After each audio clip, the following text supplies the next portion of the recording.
Hey, what's going on, y'all? So, we should be stressed this week. We find out today Michael Carter went down. Of course, he left the game in the fourth quarter against the Dolphins last week or yesterday, anyways. But he's going to be out 2 to 3 weeks. A low grade, high ankle sprain, I believe it is. We're projecting 2 to 3 weeks currently. When it comes to the starters, they definitely been able or willing, I would say, especially in the case of think like Mekhi Becton, for huge example, and then more Zach Wilson more recently. But we're willing to slow play it if they're, any kind of feedback. It seems like that they're not absolutely 100% ready to go. And with Michael Carter's big thing being kind of his contact balance, being able to, be extremely shifty, run off of people. He's definitely one of the highest or most elusive running backs in the league so far, just kind of statistically. And then you kind of see it on, just the eye test as well. So the big struggle is that if we take a look at kind of how the offense has evolved, and I kind of use the term loosely, but I think when you look at it at kind of a macro level, you definitely can kind of see some wholesale changes.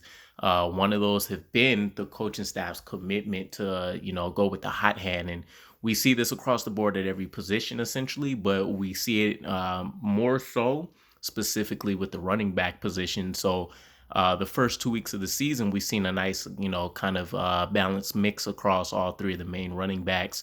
So Tevin Coleman was essentially getting the start. Ty Johnson getting, 8 to 10 snaps thrown in there. And then Michael Carter also finishing up somewhere between like 10 to 14 snaps. But from week 3 onward, it's been pretty much the Michael Carter show. So, luckily, it was also a very good move on our end.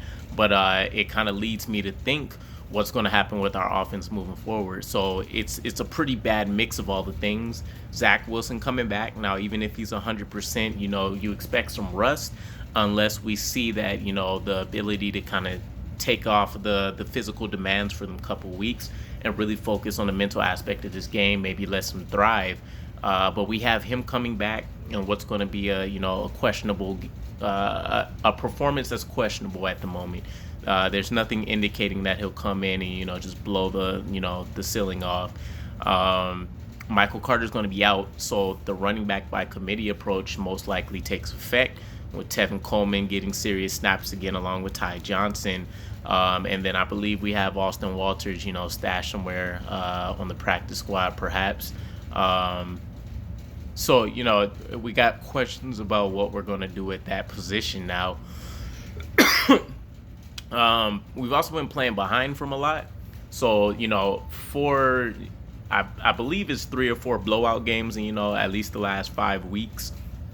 And this being our most competitive game that we've had recently against the Dolphins. But the Texans just had a very huge victory over a quality opponent in the Titans. And with the mixed bag of, playing from behind usually, and then having one of our most proficient running backs down for a couple of weeks, it's not a very good look. Now, probably an easier competition than being thrust into the matchup against the Bills. So it's a little bit of kind of saving face there, but ultimately, kind of the way things have shaped up, it's not the most support Zach Wilson's going to jump right into immediately. Now, not to take away from anybody else, Tevin Coleman, efficient. We definitely brought him over for a reason, but he is, a little bit more seasoned and a little bit more wear and tear on the tires there. And Ty Johnson's kind of always been a nice surprise. A little bit more of a fierce runner. I think everybody kind of pegged him as just a standard elusive back, maybe. But we've seen him pick up like tough yards over and over and over. And he's essentially kind of taken over the LaMichael Pirine role. And LaMichael Pirine's kind of the forgotten player back there.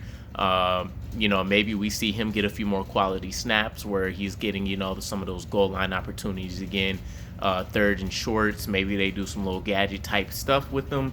Who knows? But it'll be interesting to kind of see if maybe he can play himself back into the picture a little bit. So, that's really all I got today. Let me know what you guys think about the running backs. If there's a specific player you think that maybe should get the carries, if I had to pick, I would probably say it's going to be Ty Johnson, just kind of with the whole youth movement.